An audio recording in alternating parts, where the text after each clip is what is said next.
Le vrai danger, ce n'est pas qu'on te vole ton argent, c'est qu'on devienne toi.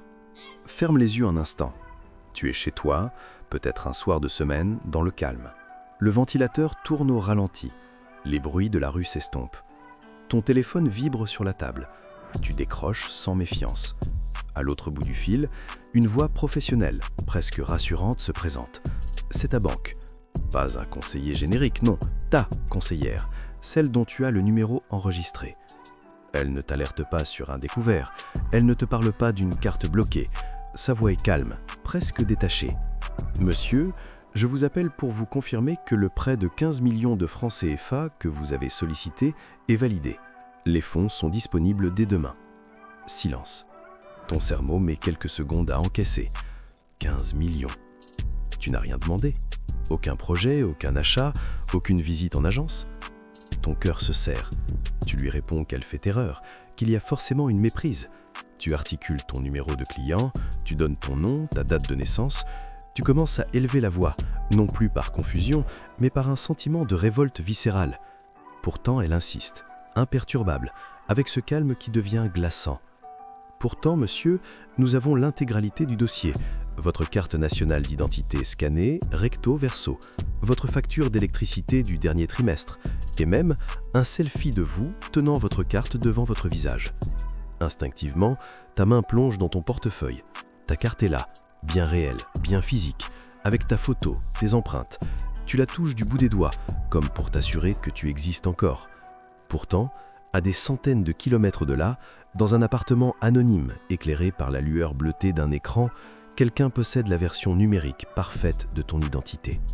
Une copie si parfaite que le système bancaire, les algorithmes de reconnaissance faciale et une conseillère humaine ont tous été dupés. Ce que tu viens de vivre dépasse de loin la simple arnaque aux mobile monnaie. Ce n'est pas un faux agent qui te soutire 50 000 francs en prétextant un code USSD. Non, c'est ce qu'on appelle dans les officines de la cybercriminalité un vol d'identité numérique, et c'est une arme de destruction silencieuse. L'argent qu'on te vole, tu peux espérer le retrouver un jour, après des mois de procédures, de chance et de larmes. Mais ton identité, une fois qu'elle est entre ses mains, elle ne t'appartient plus. Elle devient un bien commun pour l'ombre. Elle sera utilisée, revendue, prêtée, exploitée encore et encore pendant des années, pendant que toi, tu vivras dans l'ignorance la plus totale.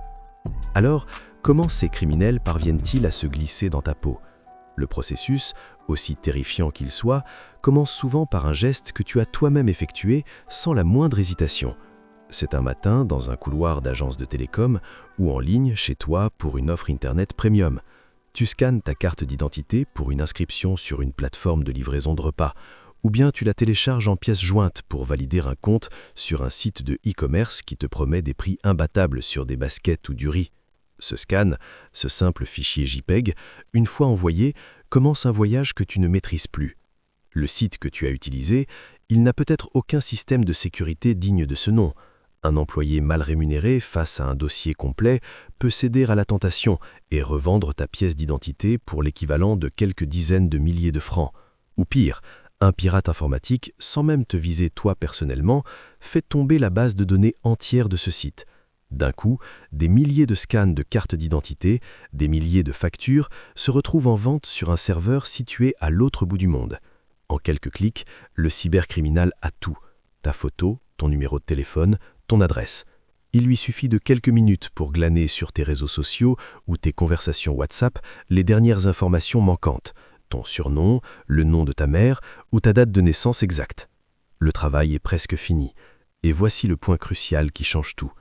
Le criminel qui te vole n'a aucune intention de toucher aux quelques centaines de milliers de francs qui dorment sur ton compte Orange Money ou dans ton compte courant. Pourquoi ? Parce que c'est risqué, trop visible et terriblement peu rentable pour lui. À la place, il utilise ton identité comme un outil de production, une machine à fabriquer de l'argent à grande échelle. En Côte d'Ivoire, au Cameroun, au Sénégal ou dans la sous-région, il va, depuis son canapé, ouvrir des comptes bancaires en ligne à ton nom. Il va souscrire à des crédits à la consommation dans des microfinances ou même auprès de prêteurs internationaux qui opèrent via des applications. En l'espace de 48 heures, ce criminel peut accumuler 10, 15, voire 20 millions de dettes, toutes à ton nom. Toi, tu es chez toi, tu paies tes factures, tu vas au travail. tu ne sais rien, jusqu'au jour où un huissier frappe à ta porte avec un commandement de payer, ou pire, où la police te sort de ton bidon pour t'embarquer dans un fourgon accusé d'une escroquerie massive que tu n'as jamais commise, mais que ton double a orchestrée. Mais ce n'est que la partie visible de l'iceberg. Ton identité est également le sésame pour des mondes plus opaques. Elle sert à créer des comptes sur les plateformes de trading, les sites de paris en ligne ou les places de marché comme Jumia ou Amazon. Pourquoi ? Parce que ces comptes, certifiés avec une identité propre, la tienne, sont des outils parfaits pour blanchir de l'argent sale. Le criminel y dépose des fonds issus d'arnaques au président, de vente de faux produits ou de rançongiciels. Il réalise quelques transactions croisées, achète des biens, les revend et ressort avec un argent nettoyé, dont la trace est impossible à suivre. Et sur toutes ces transactions, c'est ton nom qui apparaît, ta réputation, ton casier judiciaire potentiel. Maintenant, il faut que tu comprennes la mécanique marchande qui se cache derrière tout cela. Ton identité, la photo de ta carte d'identité, un selfie de toi, ta facture d'eau, ton relevé bancaire, est devenue une simple marchandise. Dans le jargon des cybercriminels, cette dossiette qui contient tout pour devenir toi porte un nom, un Fools. Sur le Darknet, cette pochette qui contient tout pour devenir toi se négocie entre 10 et 50 $ selon le pays et la qualité des documents. Pour moins de 30 000 francs CFA, à peine le prix d'un repas en famille, quelqu'un achète le pouvoir de se substituer à toi. Et avec ce petit investissement, ce même individu peut générer des centaines de milliers d'euros de fraude sans jamais être inquiété.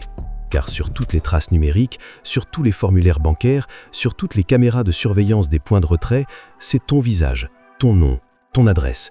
Lui reste dans l'ombre.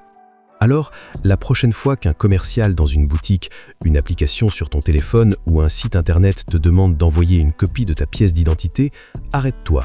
Fais une pause. Pose-toi cette question fondamentale. Est-ce que je connais vraiment qui va recevoir ce document ? Est-ce que cette structure a prouvé qu'elle méritait cette confiance ? Ne laisse pas ton identité traîner comme un simple bout de papier. Parce que les cybercriminels ne veulent plus seulement ton argent. L'argent, c'est accessoire. Aujourd'hui, ils veulent devenir toi. Et une fois qu'ils y sont parvenus, ce n'est plus toi qui mènes ta vie. C'est toi qui passes le restant de tes jours à courir derrière les huissiers, les avocats et les juges pour prouver que tu n'es pas le fraudeur. Pour prouver que tu es bien toi.